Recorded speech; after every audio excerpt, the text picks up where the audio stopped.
Atenas, a finales del siglo V a.C., respira una calma tensa después de años de guerra. La ciudad conserva su grandeza, pero el desgaste se nota en los muros remendados, en las calles silenciosas y en los templos que se observan desde la Acrópolis con un brillo más opaco. Las malas noticias recientes han dejado un aire de incertidumbre que no todos logran nombrar, pero todos sienten. Sócrates no está esa noche en el ágora, ni bajo los pórticos, ni rodeado de jóvenes discutiendo sobre la virtud. Está en su casa, una vivienda modesta donde la madera cruje y el aceite de la lámpara ilumina apenas lo necesario. Se distingue con claridad un pergamino que no debería existir. Sócrates, fiel enemigo de la escritura, ha comenzado a redactar algo que contradice toda su costumbre. La lámpara tiembla, proyectando sombras inquietas sobre las paredes. En el pergamino, la tinta aún fresca revela una frase incompleta. Él la observa con la expresión de quien acaba de cruzar un límite que nunca quiso cruzar. La pluma descansa entre sus dedos, detenida como si el siguiente trazo fuera demasiado arriesgado. Su respiración es lenta, pesada, más por duda que por cansancio. Esta carta no proviene de otro remitente, no es una respuesta ni un encargo, es una idea que ha nacido de sus propias preguntas, una idea tan incómoda que no encaja en el tipo de filosofía que sus discípulos preservarán después. Escribe no para convencer a un juez, ni para defenderse, ni para enseñar. Escribe para alguien que aún no existe, para el futuro. Fuera de la casa, la ciudad de Atenas intenta dormir. El viento recorre las calles estrechas, mueve las contraventanas, arrastra polvo del ágora. Desde la colina, los templos se levantan silenciosos. Nadie imagina que, en esa habitación sin adornos, Sócrates está debatiéndose entre destruir la carta o continuarla. Nadie sabe que esa única línea podría alterar la forma misma en que Occidente entenderá la filosofía, si alguna vez llegara a sobrevivir.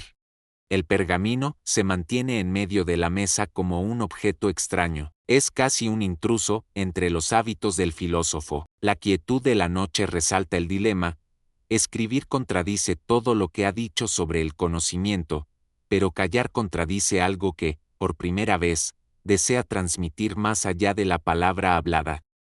Sócrates levanta la vista, la luz dorada de la lámpara le ilumina el rostro marcado por los años y por debates interminables. Escucha un ruido lejano, una carcajada apagada, unos pasos que se pierden, el rumor de una taberna que intenta resistir al cansancio de la ciudad. La noche tiene un peso extraño, como si Atenas entera esperara una decisión que solo él conoce. La frase escrita en el pergamino parece desafiarlo, una idea que no coincide con las versiones que sus discípulos contarán, un mensaje que podría modificar no una ley ni un juicio, sino la manera misma en que se ha concebido la búsqueda de la verdad. Por eso duda, por eso suspende la pluma. Ahí, Sócrates se encuentra frente al primer y único escrito que, en esta línea de tiempo, podría dejar al mundo un mensaje destinado al futuro, aunque todavía no está seguro de permitirle nacer. La noche avanza, y Sócrates sigue sin decidir si continuará escribiendo. El pergamino permanece abierto frente a él, como si lo observara de vuelta. Afuera, el sonido del viento se mezcla con una inquietud profunda que recorre Atenas. No es solo el cansancio de la guerra pasada, hay una sensación de juicio inminente, de desconfianza creciente hacia todo aquello que cuestione demasiado. Sócrates siente ese clima como quien percibe una corriente subterránea antes de un terremoto. Esa carta prohibida, todavía incompleta, nace precisamente de ese ambiente. No pretende defenderse ante el tribunal que pronto lo llamará, ni intenta suavizar la postura que tantos consideran peligrosa. Es una reflexión que está fuera de lugar para su tiempo, una duda radical sobre la verdad misma, sobre si el conocimiento puede existir sin la voz que lo transmite, una idea que contradice su propia vida dedicada al diálogo, pero que surge con una claridad que no logra ignorar. El exterior de la casa se ilumina brevemente por un relámpago distante. No hay tormenta, el cielo sigue despejado, pero ese destello, silencioso y repentino, le recuerda que todo puede cambiar sin aviso. Sócrates se inclina sobre el pergamino y añade otra frase corta, pero enseguida se detiene. La tinta se extiende con lentitud, formando una curva irregular que revela su indecisión. La puerta de la casa se mueve levemente con el viento. Sócrates observa su sombra proyectada en el suelo. Piensa en sus discípulos, en las conversaciones que han tenido, en la certeza con que ellos repetirán sus palabras aún después de que él ya no esté. Piensa también en lo fácil que es que una enseñanza mal repetida se convierta en dogma, y en cómo una idea escrita puede endurecerse con el tiempo hasta perder su sentido original. Esa es la raíz de su conflicto. Lo que escribe en secreto podría sobrevivir más que sus diálogos, podría pasar de manos en manos sin contexto, sin preguntas, sin correcciones. Podría ser interpretado como verdad definitiva, justo lo que él siempre ha rechazado, y, sin embargo, siente que esta idea particular no puede morir en su mente sin al menos intentar ser comunicada. El pergamino contiene ya 2 líneas, una sobre la duda, otra sobre la búsqueda interior. Ninguna coincide con lo que Platón recordará de él, ni con lo que Jenofonte preservará en sus textos. Esta carta habla de algo más íntimo, casi herético, la posibilidad de que la verdad sea un camino variable, distinto para cada persona, incluso cambiante con el tiempo, no una forma estática, sino un movimiento. Sócrates toma aire, la habitación parece más silenciosa que antes, incluso las calles se han apagado. En algún punto lejano, un perro ladra, luego calla. Atenas contiene la respiración. La lámpara arroja un parpadeo tenue que ilumina el rostro del filósofo mientras decide si debe continuar o romper el pergamino en pedazos. El pensamiento que lo detiene no es el miedo al escándalo, ni al juicio, ni a la muerte. Es otro temor más profundo, el de traicionarse a sí mismo. Si escribe lo que está a punto de escribir, admitirá que la búsqueda de la verdad no depende únicamente del diálogo, ni de la voz, ni del método mayéutico que ha defendido durante años. Admitirá que existe una dimensión del conocimiento que no requiere palabras dichas, sino palabras guardadas. El amanecer encuentra a Sócrates despierto, aún sentado frente al pergamino que no terminó de escribir. La luz suave revela el cansancio en su rostro, pero también una extraña serenidad. Durante horas ha revisado, en silencio, cada conversación que lo formó, los debates con sofistas, las caminatas con jóvenes que buscaban respuestas rápidas, las discusiones en la plaza donde muchos solo querían demostrar que tenían razón. Al escuchar pasos en la calle, Sócrates se levanta y se acerca a la ventana. Varios ciudadanos se dirigen al ágora. Algunos lo miran con cierta incomodidad, otros con respeto distante. Su reputación se ha vuelto un espejo roto, para unos es un peligro, para otros una guía moral. Ninguno de los dos extremos lo refleja por completo. Esa ambivalencia es precisamente lo que alimenta su duda sobre escribir o no escribir la carta.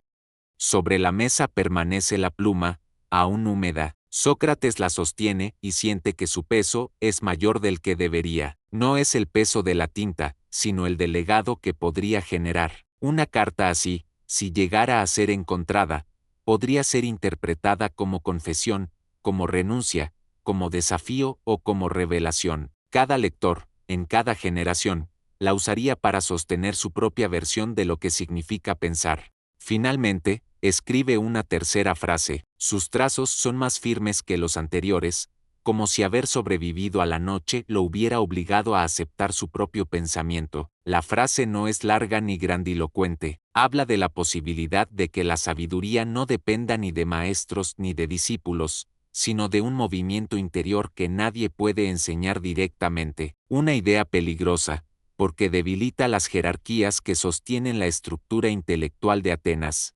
Mientras la tinta se seca, Sócrates siente un temblor leve, una inquietud que no proviene del exterior, sino de su propio pecho. No es miedo, es la conciencia de que acaba de escribir algo que ni siquiera Platón, con toda su admiración, podría reproducir con fidelidad, algo que no pertenece a la enseñanza pública, sino a la duda más íntima de su vida.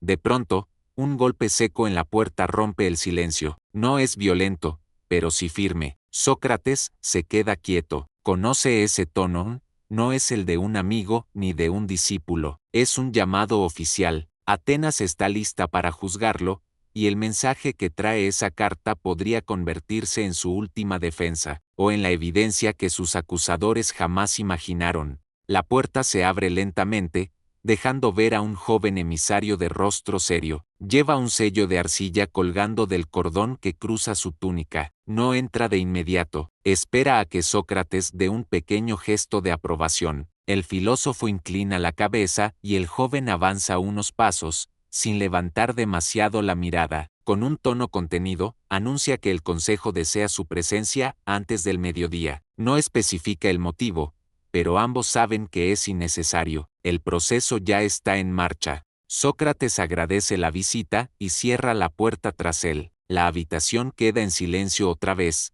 aunque ya no es un silencio apacible, es un silencio en forma de límite. En la mesa, el pergamino parece observarlo, como si esperara un último trazo antes de ser sellado. Sócrates lo mira largo rato. Sabe que lo que ha escrito, hasta ahora, no contiene ninguna defensa, ninguna estrategia política, ningún argumento que busque salvarlo. Contiene algo más peligroso, una verdad que nació de la madrugada, cuando la ciudad dormía y solo su conciencia lo acompañaba. Toma la pluma. Antes de escribir, observa sus manos. Están marcadas por la edad, por las caminatas interminables, por los gestos intensos con los que acompañó durante años sus preguntas en el ágora. Ahora esas manos dudan, pero no por miedo, dudan por responsabilidad. Cada palabra que agregue puede cambiar no solo la comprensión de su propia filosofía, sino también la forma en que generaciones futuras interpretarán el acto de pensar.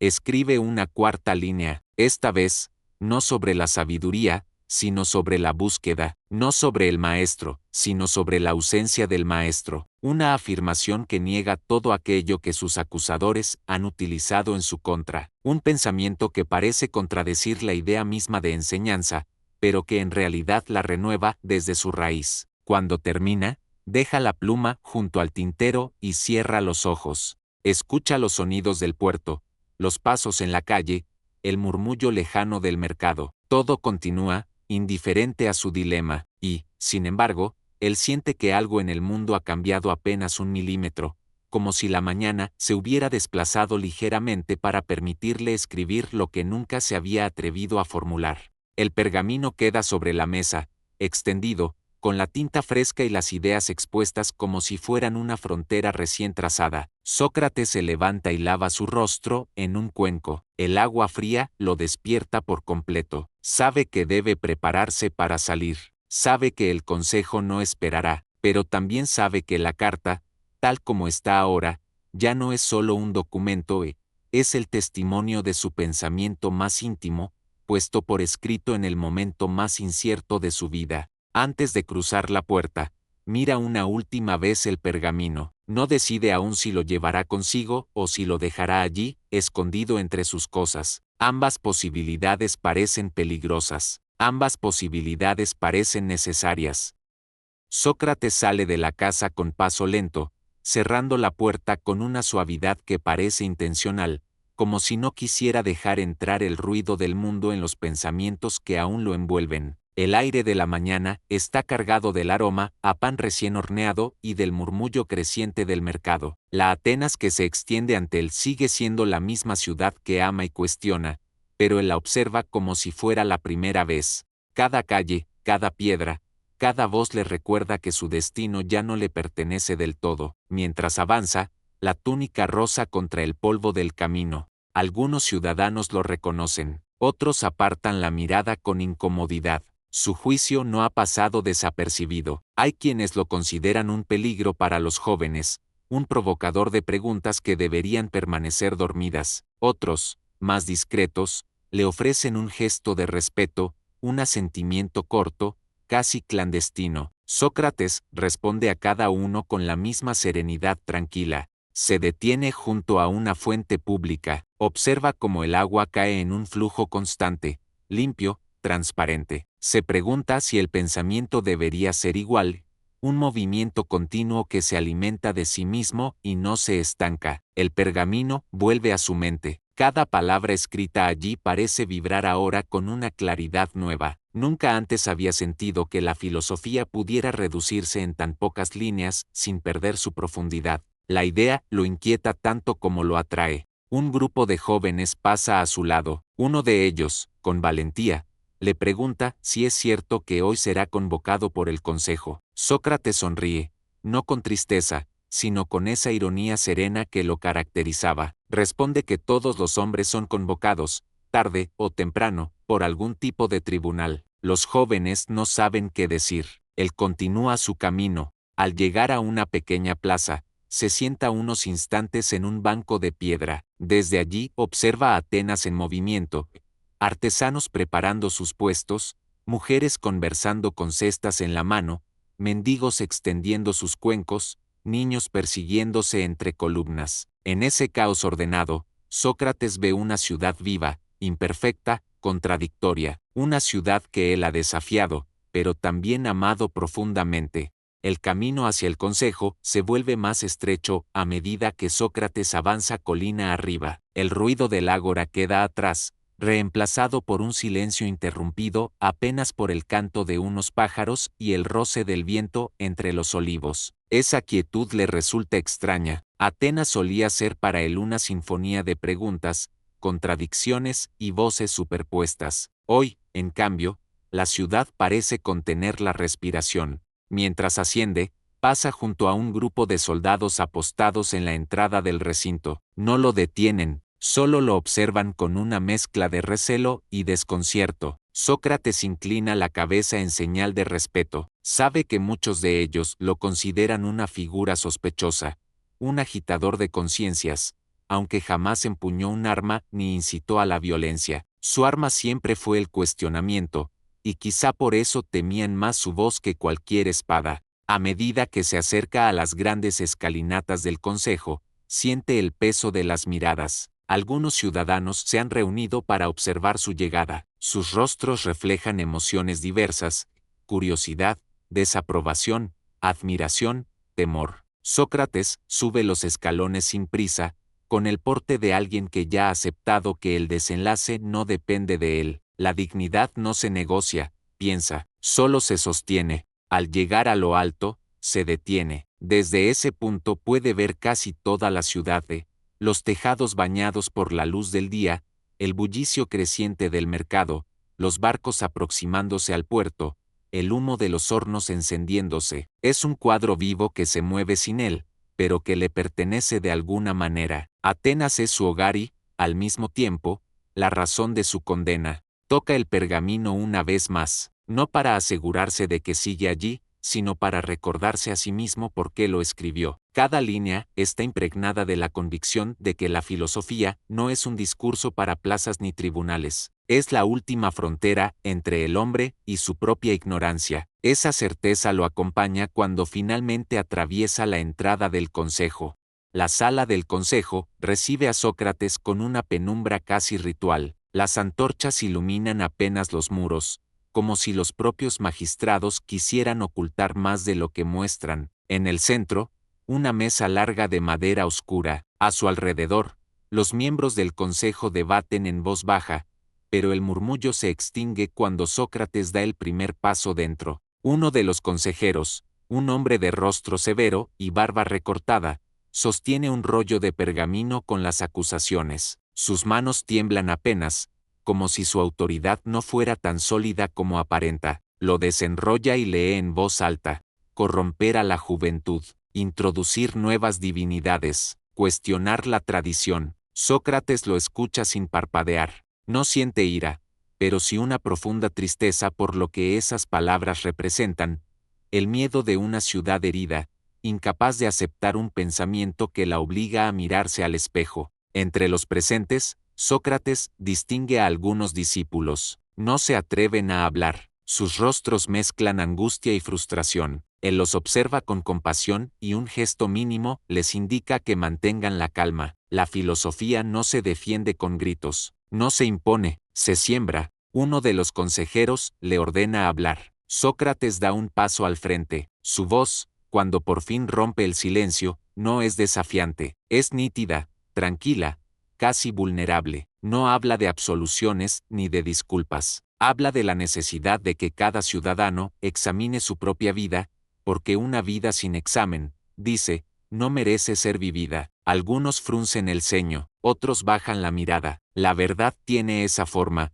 No hiere el cuerpo, pero incomoda el alma. Antes de que concluyan las preguntas, uno de los consejeros, más joven, nervioso, incapaz de sostener la mirada del filósofo, le pregunta si tiene algo que entregar al consejo. Sócrates siente el impulso de mostrar el pergamino. Una parte de sí considera revelar lo que ha escrito, ofrecerlo como su última enseñanza, pero otra parte, más profunda, comprende que el tiempo aún no está maduro. Aquello que escribió no debe entregarse bajo presión, ni en medio del juicio. Debe sobrevivir al juicio. Sócrates cierra los dedos alrededor del pergamino oculto y responde que no tiene nada más que añadir. El murmullo se reanuda. Algunos consejeros asienten, otros lo observan con inquietud. La sesión no termina aún, pero el aire se ha vuelto más denso. La condena se siente inevitable.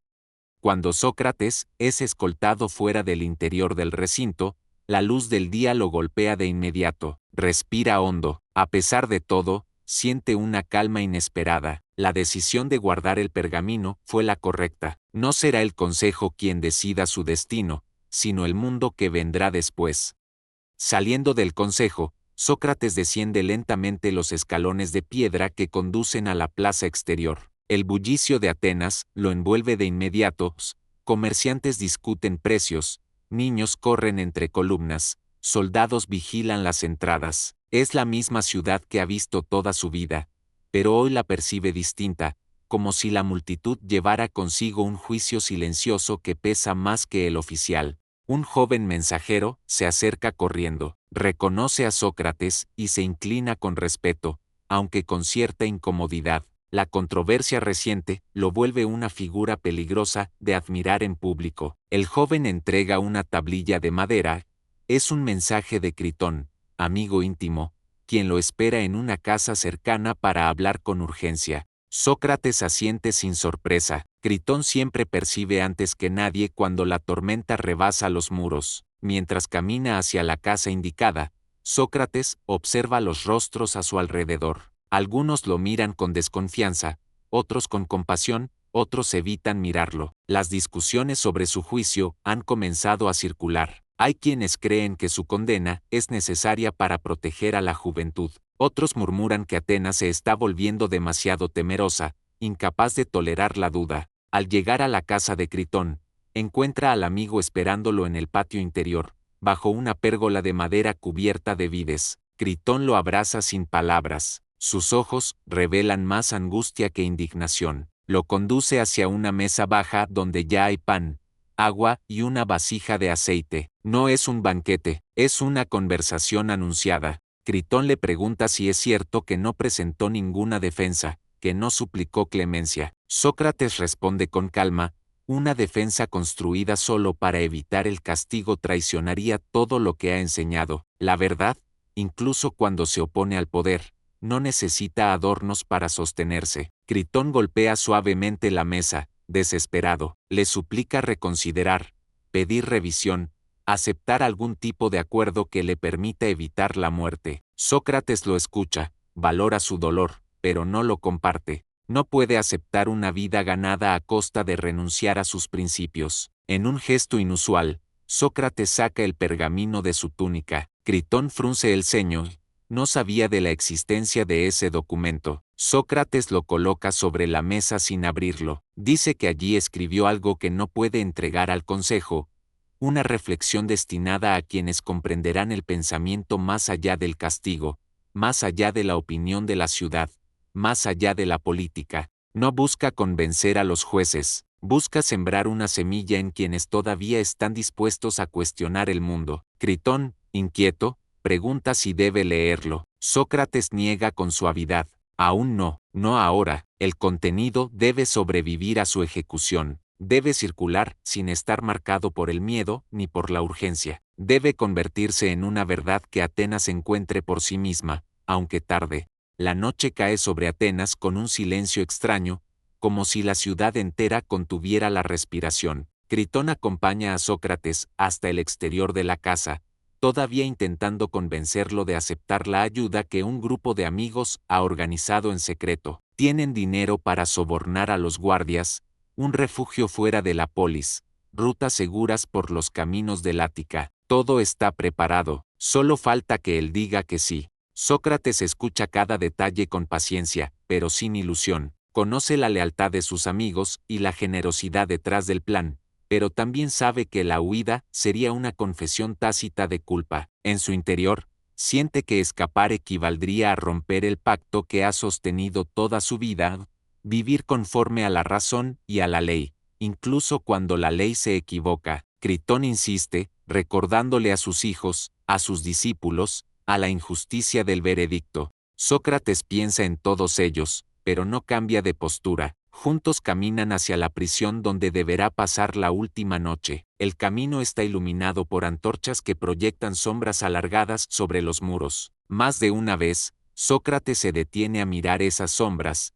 Intrigado por su simplicidad, reproducen la forma de su cuerpo sin mostrar su pensamiento. Le recuerdan cuánto temió siempre que la sociedad se quedara solo con sombras, sin buscar la verdad detrás de ellas. Al llegar a la entrada de la prisión, Critón vuelve a suplicarle que reconsidere. Sócrates posa una mano sobre su hombro. No es un gesto de consuelo, sino de reconocimiento. Le agradece todo lo que ha hecho, pero dice que la filosofía no puede sobrevivir si él mismo actúa contra los principios que enseñó. Critón baja la mirada, comprendiendo que nada podrá moverlo. Dentro de la prisión, el guardia le permite quedarse unos minutos más despierto, sabiendo que esa noche será decisiva. Antes de sentarse, Sócrates vuelve a sacar el pergamino, lo desarrolla sobre sus rodillas, dejando que la débil luz revele las primeras líneas. No llora ni tiembla, más bien parece respirar con una claridad que solo poseen quienes han aceptado su destino. Lee cada frase como si las repitiera para sí, asegurándose de haber escrito lo correcto. El contenido del pergamino no es una defensa ni una queja, es una síntesis final, una ruptura filosófica que nadie ha oído antes. Allí plantea que la verdad no se descubre solo mediante la razón, sino también mediante la capacidad de aceptar el límite del cuerpo, de la ley, de la ciudad, de la existencia misma. Lo que escribió no contradice sus enseñanzas, pero las empuja hacia un territorio más profundo. Se recuesta finalmente en el banco, mirando el techo de piedra mientras la lámpara parpadea. Atenas duerme, pero él permanece despierto, no por miedo, sino porque cada minuto que le queda se ha convertido en un espacio para afinar una calma que ya es irrevocable. La ciudad que lo condenó será la misma que, mañana, comprenderá demasiado tarde que no mató al hombre, sino al único que se atrevía a hacerle preguntas. El amanecer llega sin prisa, deslizando una luz pálida a través de los barrotes de la celda. Sócrates abre los ojos sin sobresaltos,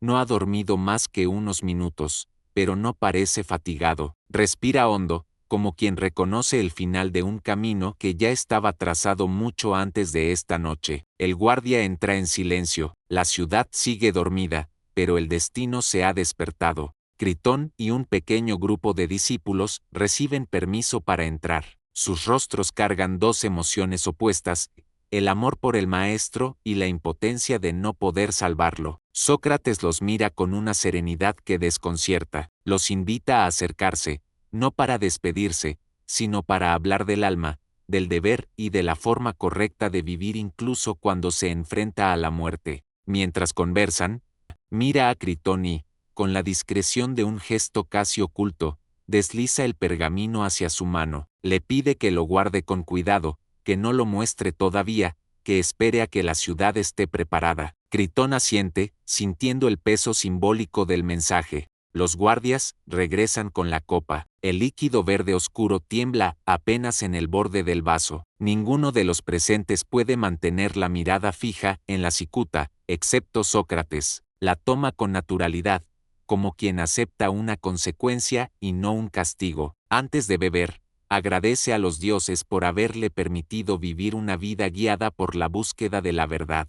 Sus discípulos lloran, Critón sujeta el pergamino oculto bajo su manto. Sócrates bebe la cicuta lentamente, sin temblor, dejando que el silencio absorba cada segundo. Luego se recuesta y comienza a describir las sensaciones que recorren su cuerpo, tal como siempre enseñó, observando, pensando, sin miedo. Sus últimas palabras no son un lamento, sino una despedida tranquila dirigida al alma, recordándole que no teme al tránsito hacia lo desconocido. Finalmente, el cuerpo deja de responder. La lámpara parpadea, como si quisiera registrar el instante exacto en que termina la vida del hombre y comienza la permanencia de su pensamiento. Los discípulos lo cubren con su manto, y Critón sale de la celda con el pergamino oculto, sintiendo que lleva entre sus manos algo que podría cambiar el futuro de la filosofía. En el fondo de la prisión, la lámpara aún ilumina el espacio vacío que deja Sócrates, y aunque su cuerpo ya no está,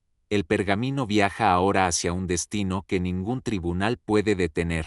Allí, en esas líneas escritas a mano, se encuentra la semilla de una filosofía distinta, silenciosa y radical, destinada a renacer fuera de los muros que intentaron contenerla. Si esta historia te hizo pensar en la fragilidad de las decisiones humanas y en cómo un solo mensaje puede cambiarlo todo, te invito a seguir explorando conmigo. Este es el vacío de la historia, lo que la historia pudo ser y el vacío recuerda. Suscríbete, dale like y comparte el video para que estas historias sigan encontrando a quienes aún se preguntan qué otras versiones del pasado pudieron existir.